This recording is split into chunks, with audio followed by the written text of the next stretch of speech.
Welcome sa ating podcast. Ito ang JCA Law After Office. Ito ang programang nagbibigay ng impormasyon na may kaugnayan sa immigration at marami pang iba. Kasama natin siyempre si Attorney Jake Aguilar. Isa po siyang magaling na Filipino immigration lawyer. Attorney Jake, magandang hapon. Magandang hapon. Ako naman po si Josephine Bacani. Ngayong araw na ito, pag-uusapan natin ang pinakaabangang Immigration Levels Plan 2026 hanggang 2028. Sa sobrang dami na ng mga negative reports, gusto kong tumutok dito sa positive reports ng Immigration Levels Plan na ito. Ito nga, Sir Jake, yung PNP allocation sa gobyerno ng Canada, kung dati-rati ay merong 55,000, next year, papalo na ata ng mga mahigit. Yeah, halos double. Parang bumalik nga siya sa dating levels, yung 2024 levels. Ngayong taon kasi binawasan nila ng 50%, so kalahati. Pero next year, babalik nila ulit sa dating level. So parang halos dodoblehin nila ulit yung PNP level. So maganda yon, kumakabig ang gobyerno. Meron akong opinion lang naman natin ulit, opinion lang. Kasi medyo safe na sila yung gobyerno. Yung gobyerno ngayon, yung nakaupo, medyo pabor din talaga sila sa immigration. In fact nga, kaya lagi sila ang sinisisi, di ba?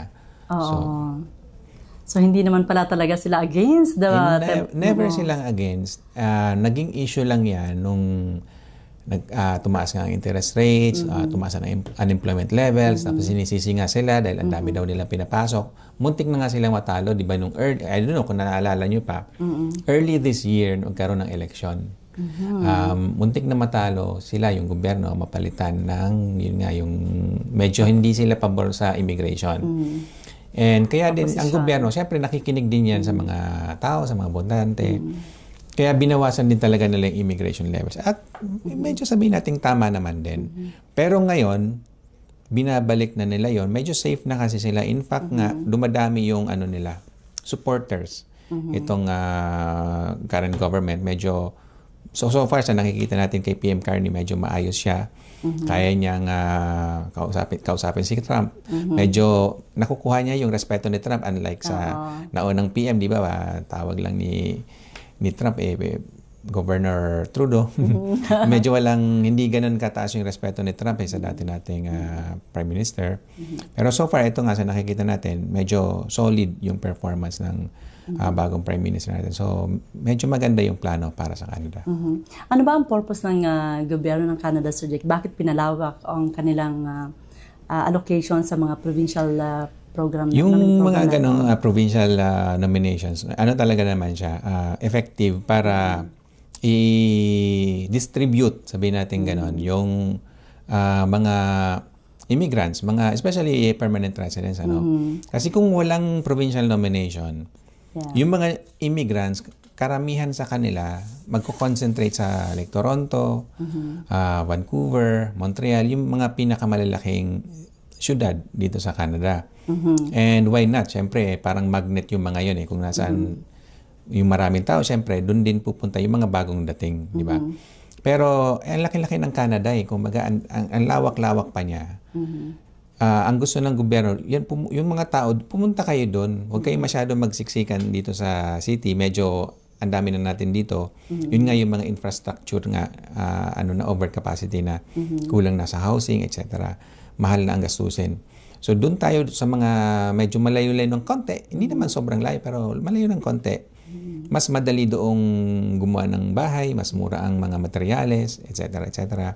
So, para bang yung mga PNP, pang-encourage nga doon sa mga bagong imigrante na punta naman kayo doon sa mga probinsya na hindi masyadong matao, tulad sa Atlantic provinces, sa mga like Manitoba, Saskatchewan, wag naman puro sa Ontario lang. Bakit kaya very attractive ang Ontario sa ating mga... Kasi ang Ontario, I think 1/3 yata ng population ng buong Canada nasa Ontario. So, isang province lang yun, pero 1/3 yung population.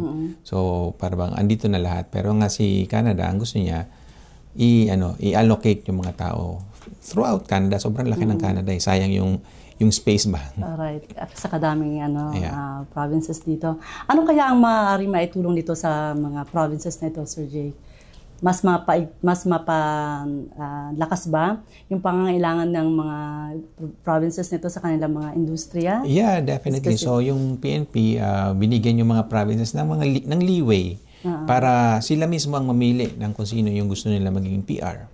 So parang nagiging incentive nga iyon na yung mga tao na gusto maging PR para bang nakikipag-deal sila doon sa province na diyan ako titira sa inyo pero gawin mo kung PR, parang gano'n. So yung province, naggawa sila ng mga programa nila, mga streams na pang-attract sa mga gustong manirahan doon sa probinsya na yon. So yun lang naman ang Maganda itong balita no sa mga kababayan natin umaabang no sa mga oportunidad na maaring meron na isang probinsya sapagkat mas marami nang inilagay o allocation na PNP sa bawat probinsya. Ano ba ang kailangan nilang ihanda, Sir Jake, para maging fit sila? Ihanda nyo yung unang-una, siyempre yung language natin. English at French ang official languages dito sa Canada. So kailangan magaling tayo, especially dun sa first language natin, which is English.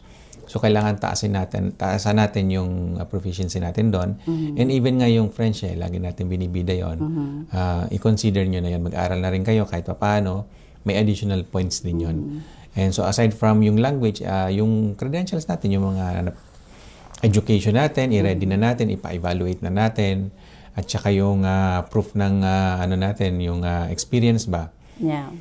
I-ready na natin mga certificate of employment, mga proof na talaga nagtrabaho ka.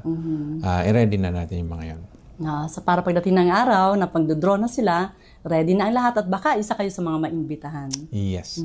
Definitely. Ang pagkakaroon ng ITA from this PNP program, Sir Jake, ay malaking puntos ba ang naibibigay sa isang tao? Sobrang laki. Sabihin natin gano'n. Kasi pag na-nominate kayo ng province, almost guaranteed na yun na magiging PR kayo. Kasi yun ang deal kumbaga ng province at saka ng federal government. Si federal government talaga may control kung sino yung magiging PR. Siya talaga ang involved dyan.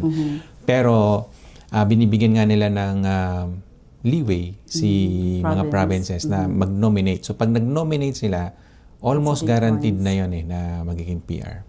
Ayan, no. Sikapin na naman po natin, no, maging advantage or maging angat sa iba.